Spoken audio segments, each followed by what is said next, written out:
Personally, I've never met anybody who didn't like a good ghost story. But I know a lot of people who think there are a lot of people who don't like a good ghost story. For the benefit of these, at least, I go on record at the outset of this evening's entertainment with a sober assurance that, although blood may be curdled on this program, none will be spilt. There's no shooting, knifing, throttling, axing, or poisoning here. No clinking chains, no cobwebs, no bony and or hairy hands appearing from secret panels or, better yet, bedroom curtains. If it's any part of that dear old phosphorescent foolishness that people who don't like ghost stories don't like, then, again, I promise you we haven't got it. Not tonight. What we do have is a thriller. If it's half as good as we think it is, you can call it a shocker. It's already been called a real Orson Welles story. Now, frankly, I don't know what this means. I've been on the air directing and acting in my own shows for quite a while now, and I don't suppose I've done more than half a dozen thrillers in all that time. Honestly, I don't even think that many. But it seems I do have a reputation for the uncanny. Quite possibly a little escapade of mine, involving a couple of planets which shall be nameless, is responsible. Doesn't really matter. Don't think I disapprove of thrillers. I don't. A story doesn't have to appeal to the heart, it can appeal to the spine. Sometimes you want your heart to be warmed, and sometimes you want your spine to tingle. The tingling, it's to be hoped, will be quite audible as you listen tonight to The Hitchhiker. That's the name of our story. The Hitchhiker.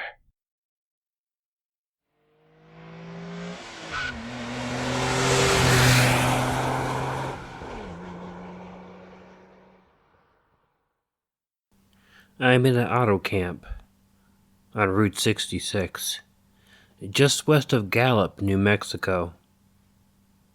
If I tell it, perhaps it'll help me keep me from going crazy. I gotta tell this quickly. I'm not crazy now. I feel perfectly well, except that I'm running a slight temperature. My name is Ronald Adams. I'm 36 years of age, unmarried, tall, dark with a black mustache. I drive a 1940 Buick, license number 6Y175189. I was born in Brooklyn. All this I know. I know that I'm at this moment perfectly sane. That it's not me who's gone mad, but something else. Something utterly beyond my control. I've got to speak quickly. At any minute the link may break. This may be the last thing I ever tell on Earth. The last night I ever see the stars. 6 days ago, I left Brooklyn to drive to California. Goodbye, son. Good luck to you, my boy. Goodbye, Mother. Here, give me a kiss. Then I'll go. I'll come out with you to the car. Oh no, it's raining. Stay here at the door. Hey, what's with these tears? I thought you promised me you wouldn't cry. Oh, I know, dear. I'm sorry. But I do hate to see you go. Mother, I'll be back. I'll only be on the coast 3 months. Oh, it isn't that. It's just the trip. Ronald, I wish you weren't driving. Oh, Mother, there you go again. People do it every day. I know, but you'll be careful, won't you? Promise me you'll be extra careful. Don't fall asleep or drive fast or pick up any strangers on the road. Gosh, you'd think I was still 17 to hear you talk. And wire me as soon as you get to Hollywood.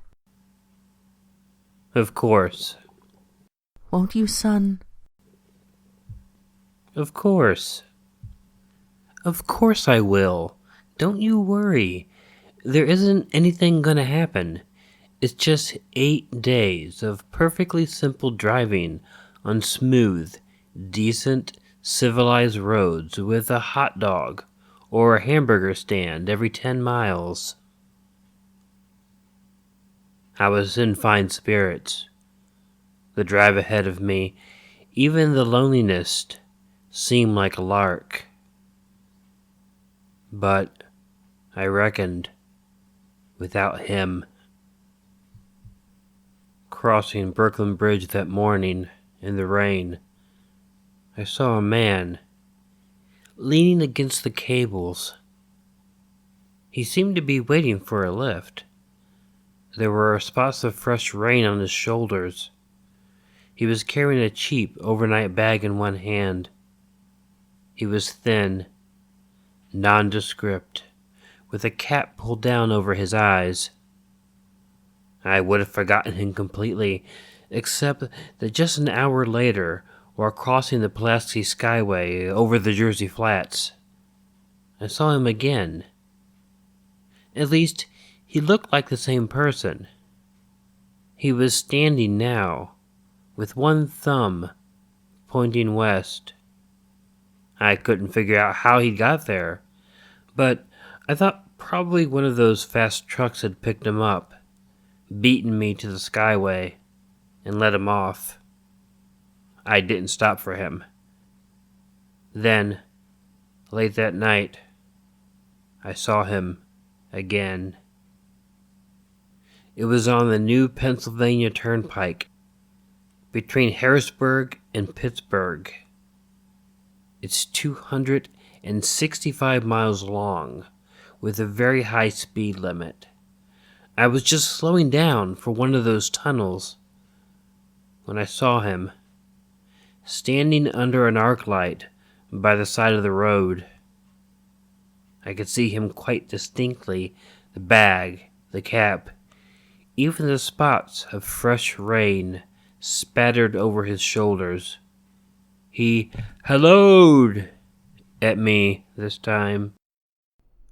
Hello? Hello? I stepped on the gas like a shot.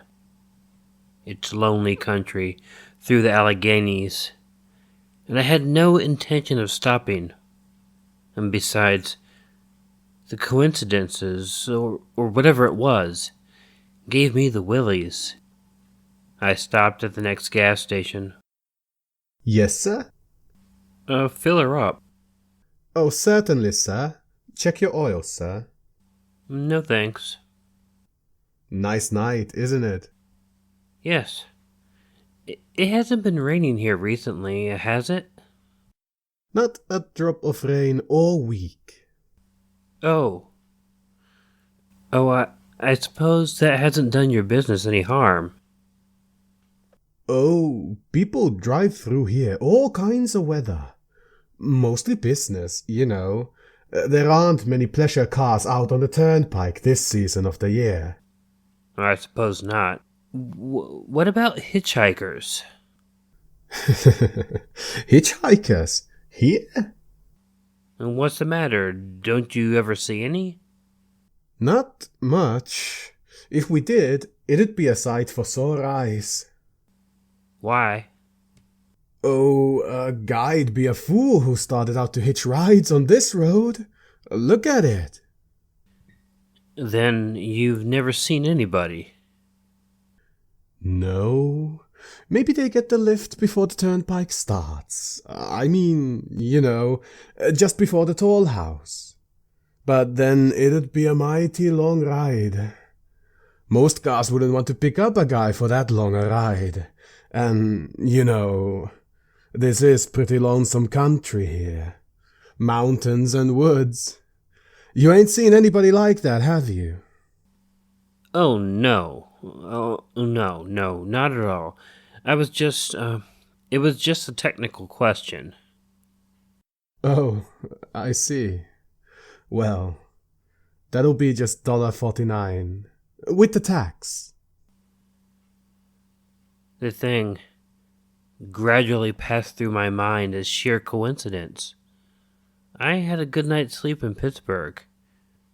I didn't think about the man all next day until just outside Zanesville, Ohio.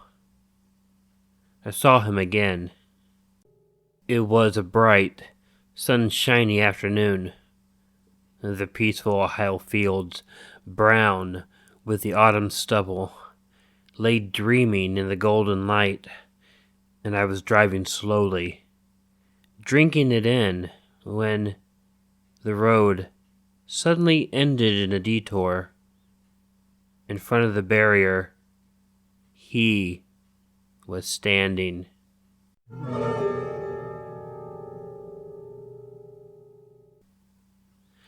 Let me explain about his appearance before I go on. I repeat, there was nothing sinister about him.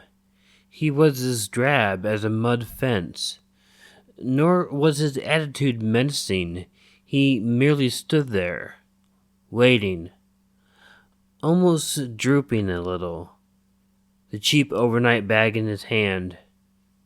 He looked at me as though he'd been waiting there for hours, and he looked up. He hailed me. He started to walk forward. Hello? Hello?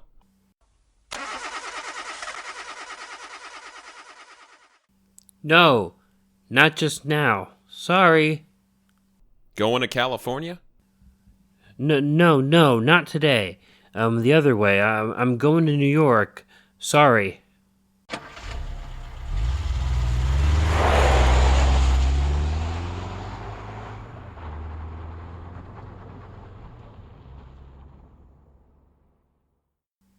After I got the car back on the road again, I felt like a fool. Yet, the thought of picking him up, of having him sit beside me, was somehow unbearable. At the same time, I felt more than ever unspeakably alone. Hour after hour went by. The fields, the towns ticked off one by one, and the light changed. I knew now that I was going to see him again. I dreaded the sight. I caught myself searching the side of the road, waiting for him to appear.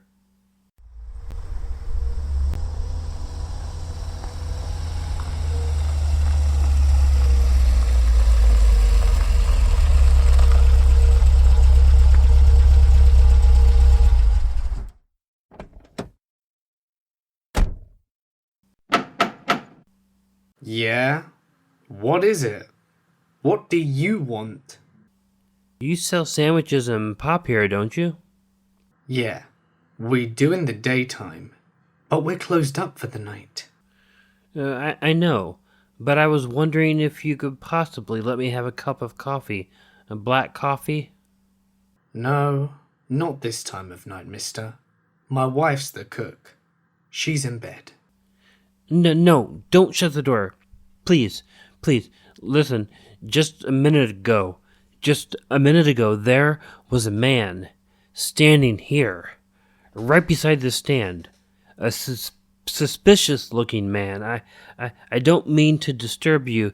You see, I was driving along when I just happened to look, and there he was. You've been taking a nip, that's what you've been doing. Now on your way, before I call out Sheriff Oakes. I got into the car again and drove on slowly. I was beginning to hate the car. If I could have found a place to stop, to rest a little. I was in the Ozark Mountains of Missouri now. The few resort places there were closed. Only an occasional log cabin seemingly deserted. That's all that broke the monotony. I had seen him at that roadside stand. I knew I'd see him again. Maybe at the next turn of that road. I knew that when I saw him next, I would run him down. But I didn't see him again. I didn't see him until late next afternoon.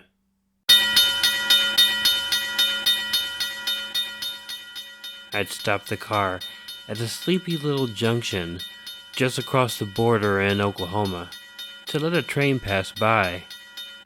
When he appeared across the tracks, leaning against a telephone pole, a perfectly airless, dry day. The red clay of Oklahoma was baking under the southwestern sun. Yet there were spots of fresh rain on his shoulders. I couldn't stand that. Without thinking, blindly, I started the car across the tracks. He didn't even look up at me. He was staring at the ground. I stepped on the gas hard, veering the wheel sharply towards him. I could hear the train in the distance now, but I didn't care. Then, something went wrong with the car. It stalled right on the tracks. The train was coming closer. I could hear its bell ringing and the cry of its whistle. Still, he stood there. Now, I knew that he was beckoning me to my death.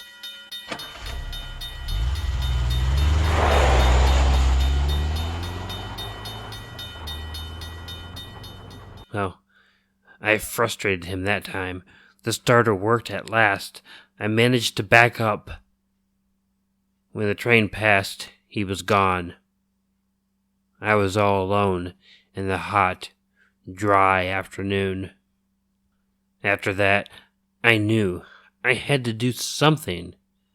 I didn't know who this man was or what he wanted of me.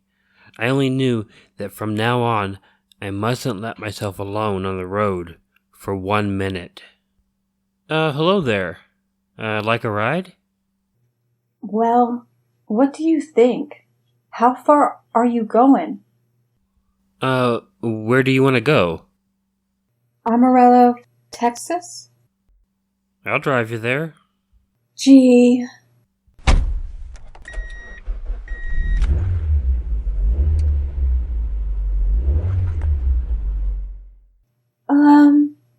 You mind if I take off my shoes? My dogs are killing me. Go right ahead. Oh, gee. What a break this is. Hitchhike much? Sure. Only, it's tough sometimes, in these great open spaces, to get the breaks. Yeah, I should think it would be. Though, I bet you get a good pickup in a fast car. If you did, you could get places faster than, say, another person in another car, couldn't you? I don't get ya. Well, take me for instance. Suppose I'm driving across the country, say at a nice steady clip, about 45 miles an hour. Couldn't a girl like you, just standing beside the road waiting for a lift, beat me to town, or any town, provided she got picked up every time in a car, doing from 65 to 70 miles an hour? I don't know. What difference does it make? Oh, no difference. It's just a crazy idea I had sitting here in the car. Oh, imagine spending your time in a swell car thinking of things like that. What would you do instead? What would I do? If I was a good-looking fella like yourself, why, I'd just enjoy myself. Every minute of the time, I'd sit back and relax. And if I saw a good-looking girl along the side of the road,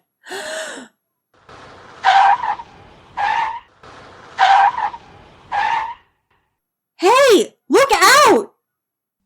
Did you see him too? See who? That man, standing beside the barbed wire fence. I didn't see anybody. It was nothing but a bunch of cows and the wire fence. No? What'd you think you was doing? Trying to run into the barbed wire fence? There was a man there, I tell you. A thin, gray man with an overnight bag in his hand, and I was trying to run him down. Run him down? You mean kill him? You say you didn't see him back there. Are you sure? I didn't see a soul. And as far as that's concerned... Watch for him next time. Keep watching. Keep your eyes peeled on the road. He'll turn up again. Maybe any minute now. There! Look! There!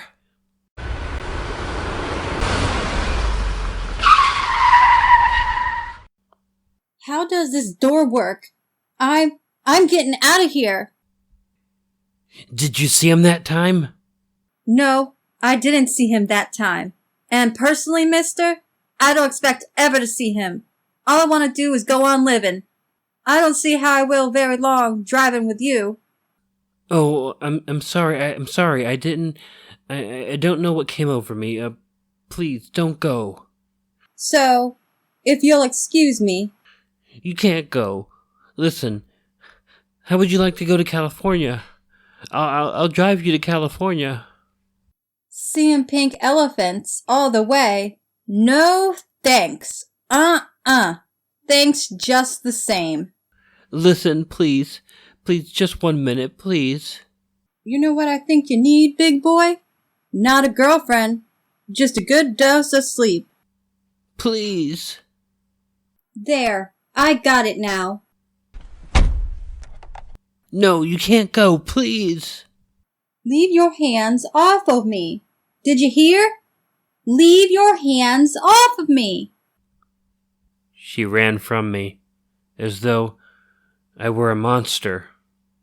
A few minutes later, I saw a passing truck pick her up.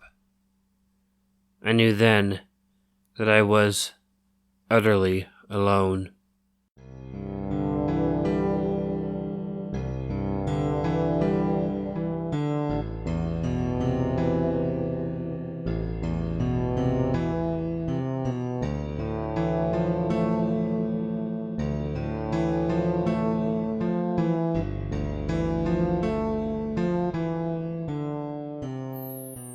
I was in the heart of the great Texas prairies. There wasn't a car on the road after the truck went by. I tried to figure out what to do, how to get a hold of myself.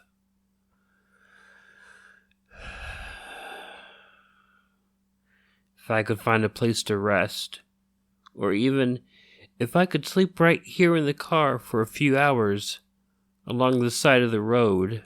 I was getting my winter overcoat out of the back seat to use as a blanket when I saw him coming toward me, emerging from the herd of moving steer. Hello. Maybe I should have spoken to him then, fought it out then and there. For now, he began to be everywhere. Hello. Wherever I stopped, even for a moment, for gas, for oil, for a drink of pop, a cup of coffee, sandwich. He was there.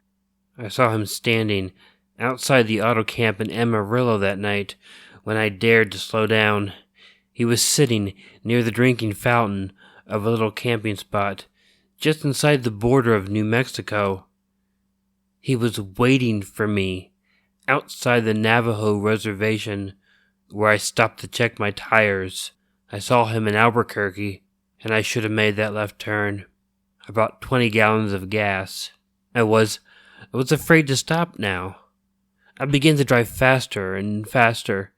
I was in a lunar landscape now. The great arid mesa country of New Mexico. I drove through it with the indifference of a fly crawling over the face of the moon. Now, he didn't even wait for me to stop. Unless I drove at 85 miles an hour over those endless roads, he waited for me at every other mile. I'd see his figure, shadowless, flitting before me, still in his same attitude over the cold, lifeless ground, flitting over dried-up rivers, over broken stones cast up by old glacial upheavals, flitting in that pure, cloudless air. I was beside myself when I finally reached Gallup, New Mexico, this morning. There's an owl camp there, cold, almost deserted this time of year.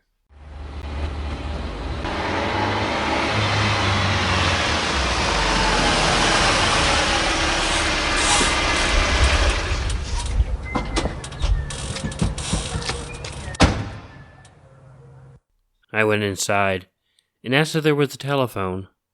I had the feeling that if only I could speak to someone familiar, and someone I loved, I could pull myself together.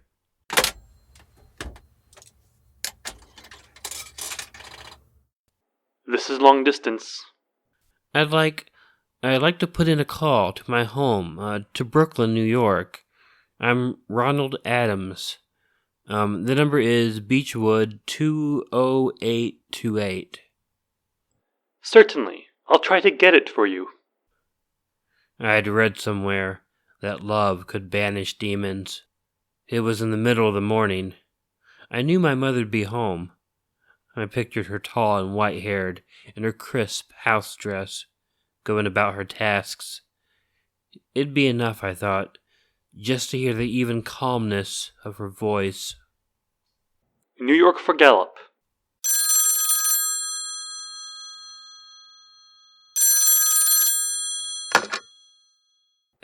Hello? Miss Adams' residence. Hello, Mother? This is Miss Adams' residence. Who is it you wish to speak to, please? What? Who's this? This is Miss Whitney. Mrs. Whitney? I don't know any Mrs. Whitney. Is this Beechwood 20828? Yes. Where's my mother? Where's Mrs. Adams? Miss Adams is not at home. She's still in the hospital. The hospital? Yes, who is this calling, please? Is it a member of the family? What's she in the hospital for? She's been prostrated for 5 days. Nervous breakdown. But who is this calling? Nervous breakdown? Well, my mother never was nervous. It's all taken place since the death of her oldest son, Ronald. Death of her oldest son, Ronald? Hey, what's this? What number is this? This is Beechwood 20828. It's all been very sudden. He was killed just 6 days ago in an automobile accident on the Brooklyn Bridge. And so I'm sitting here in this deserted auto camp in Gallup, New Mexico. I'm trying to think. Trying to get a hold of myself. Otherwise, I'm gonna go crazy. Outside it's night. The vast, soulless night of New Mexico. A million stars are in the sky. Ahead of me stretch the vast, soulless night of New Mexico. A million stars are in the sky. Ahead of me stretch 1,000 miles of empty mesa, mountains, prairies, desert. Somewhere among them, he's waiting for me. Somewhere I shall know who he is, and who I am.